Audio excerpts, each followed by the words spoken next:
നമസ്കാരം, ഞാൻ Avantika. Chemmanur International Jewellers Kaumudi ഹെഡ്ലൈൻസിലേക്ക് സ്വാഗതം. Presented by NCDC. കാബാലികർ കസ്റ്റഡിയിൽ. നടിയെ ആക്രമിച്ച കേസിൽ പൾസർ സുനിയെയും വിജീഷിനെയും 8 ദിവസത്തെ പോലീസ് കസ്റ്റഡിയിൽ വിട്ട് ആലുവ കോടതി ഉത്തരവ്.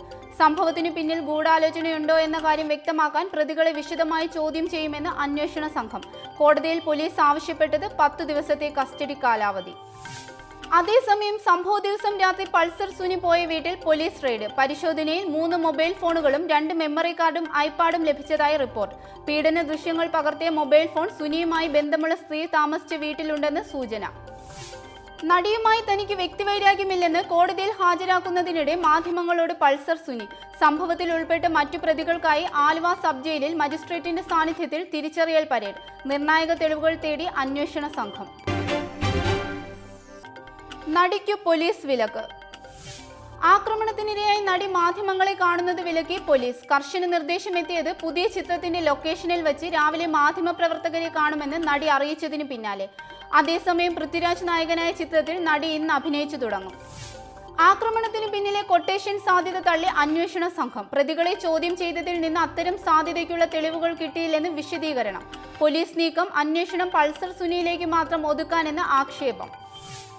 ആക്രമണത്തിനിരയായി നടിയെ അഭിനന്ദിച്ച് നടൻ പൃഥ്വിരാജ്. താരത്തിൽ കാണുന്നത് അസാമാന്യമായ ധൈര്യം. സ്ത്രീകളെ അവഹേളിക്കുന്ന ചിത്രങ്ങളിൽ ഇനി അഭിനയിക്കില്ല. അത്തരം സിനിമകൾ ചെയ്യേണ്ടി വന്നതിൽ മാപ്പെന്നും ഫേസ്ബുക്ക് പോസ്റ്റിൽ പൃഥ്വിരാജ്. മുഖം നോക്കി മൂർച്ചയോടെ. RSSനും കേന്ദ്ര സർക്കാരിനുമെതിരെ രൂക്ഷ വിമർശനവുമായി പിണറായി. RSSനുള്ളത് സ്വാതന്ത്ര്യ സമരത്തെ വഞ്ചിച്ച പാരമ്പര്യം. ഇന്ത്യയുടെ പൊതുനയങ്ങൾക്കെതിരെ നിൽക്കുന്ന സംഘടനയാണ് RSS എന്നും മംഗലൂരുവിലെ മതസൗഹാർദ്ദ റാലിയിൽ മുഖ്യമന്ത്രി. മതനിരപേക്ഷമെന്ന് അവകാശപ്പെടുന്ന മാധ്യമങ്ങൾ പോലും വർഗീയ ശക്തികളോട് സമരസപ്പെടുന്നുവെന്ന് രാവിലെ മറ്റൊരു ചടങ്ങിൽ പിണറായി. മാധ്യമങ്ങൾ പക്ഷം ചേരുന്നതിൽ തെറ്റില്ലെങ്കിലും അത് നാടിന്റെയും ജനങ്ങളുടെയും നന്മയ്ക്കാകണം. പുരോഗമന പക്ഷത്ത് ഉറച്ചു നിൽക്കാനും പിന്തിരിപ്പൻ ശക്തികളോട് എതിരിടാനും മാധ്യമങ്ങൾക്ക് കഴിയണമെന്ന് പിണറായി. വർഗീയ ശക്തികളെ പ്രോത്സാഹിപ്പിക്കുന്ന നിലപാട് അപകടകരമെന്നും ഈ അവസ്ഥ മാറണമെന്നും മുഖ്യമന്ത്രി. കങ്കാരു കുരുക്കിട്ടു. കോഹ്ലി കമ്പനിക്ക് കുരുക്കിട്ട് കങ്കാരു പട. പൂനെയിൽ ഓസീസിനെതിരായ 1-ാം ടെസ്റ്റിൽ നാണം കെട്ട തോൽവി ഏറ്റുവാങ്ങി ഇന്ത്യ. 441 റൺസ് വിജയലക്ഷ്യം പിന്തുടർന്ന ഇന്ത്യ പുറത്തായത് 107 റണ്ണിൽ. ദയനീയ പരാജയം 333 റൺസിന്. 20 തുടർ വിജയങ്ങൾക്കു ശേഷമുള്ള തോൽവിയോടെ ഇന്ത്യൻ അശ്വമേധത്തിനു കടിഞ്ഞാൺ.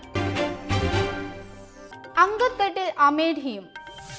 UPയിൽ 5-ാം ഘട്ട വോട്ടെടുപ്പിനുള്ള പരസ്യപ്രചാരണം ഇന്ന് അവസാനിക്കും. കോൺഗ്രസിന്റെ ശക്തി കേന്ദ്രമായ അമേഠിയിലടക്കം തിങ്കളാഴ്ചത്തെ വിധിയെഴുത്ത് 11 ജില്ലകളിലെ 51 മണ്ഡലങ്ങളിലേക്ക്.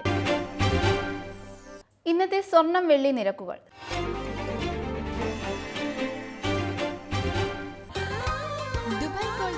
സ്വർണ്ണവെള്ളി നിരക്കുകൾ നിങ്ങൾക്കായി അവതരിപ്പിക്കുന്നത്